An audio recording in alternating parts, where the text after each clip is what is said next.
Hi guys, this video is about making a bullseye tie-dye shirt. Here's the supply list. Gloves, a pre-washed 100% cotton shirt, dye, rubber bands, a big container, a table or any flat surface, soda ash, a waterproof tablecloth, a teaspoon, a measuring cup, an apron, safety goggles,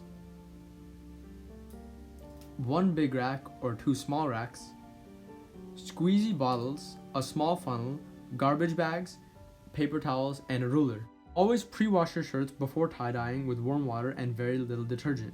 Do not dry the shirts.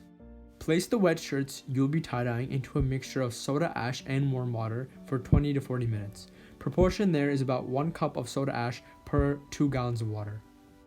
While the shirt is being soaked in soda ash and water mixture, mix the cold dyes you need. I would recommend pouring the dye in the squeezy bottles using a funnel, and I would create the dye water mixture near a sink and away from your tie-dyeing location. Any small amount of fallen dye powder can affect the design and colors you want to achieve. After 20 to 40 minutes, squeeze out excess water until the shirt is just a little damp. Open up the shirt and align the shoulders and the bottom of the shirt. Also, remove any wrinkles you see. Find the center of the shirt and make sure to align it with the center of the neckline. Once you are sure of the center spot, pinch it and make sure to grab the front and back of the shirt. Place a rubber band about 2 inches away.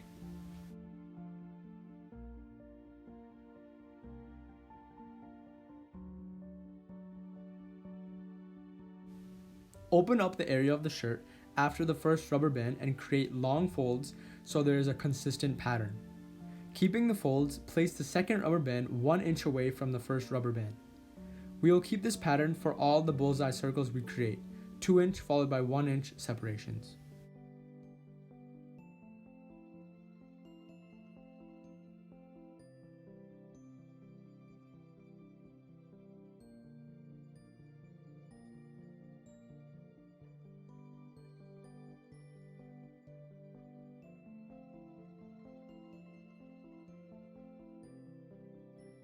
You will create 2 to 3 of these 2 inch followed by 1 inch circle patterns, depending on the size of the shirt.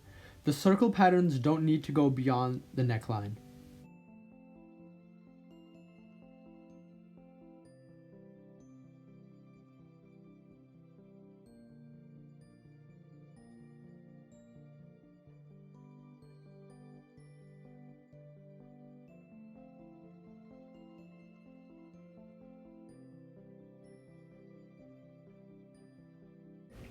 Once you see the 1 inch part of the pattern is near the neckline, you are close to ending the pattern. Just place one more rubber band 2 inches into the neckline. No other rubber bands are needed. The rubber bands can be placed loosely at first, so you are able to move them around if needed. Once you know they are at the right place, tighten them.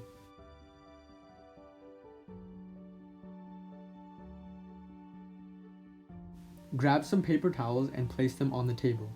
Place your big rack or 2 small racks above the paper towels and place your shirt on top of the rack. We'll be using emerald green and neutral gray in the proportions stated on the screen. You could swap out emerald green with fuchsia in this design. Start dyeing the first portion, which is the center of the shirt, emerald green or fuchsia.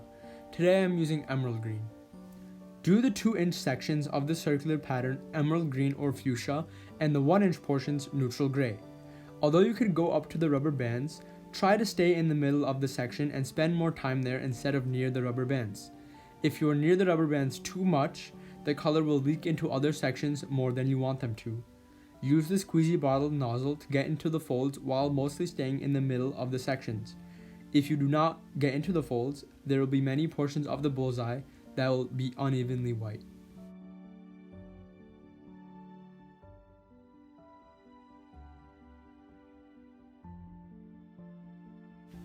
Once done on one side, flip the shirt onto the second rack or another section of the big rack. Color the same sections with the same colors on this side.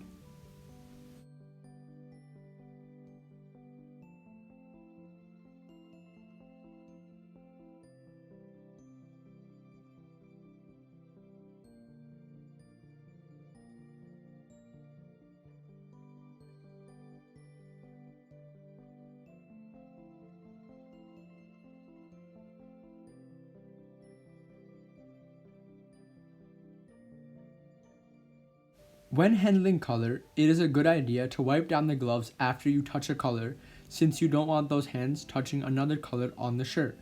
Use your hands to gently press and spread the color in the last and biggest portion of the shirt, so the color spreads evenly. Wipe down your hands again and place the shirt gently in the garbage bag. Grab the shirt from the gray portions.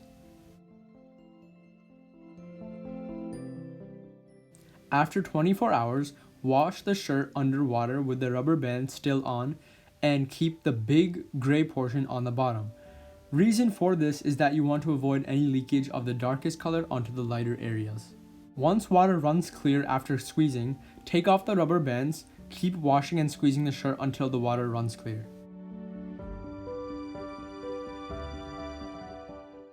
You can now further wash your shirt with some detergent and cold or warm water. This can be in a washing machine, sink, or bathtub. Just remember to wash each shirt individually. Dry your shirt and there you have it. You can now wear or sell your Bullseye shirt.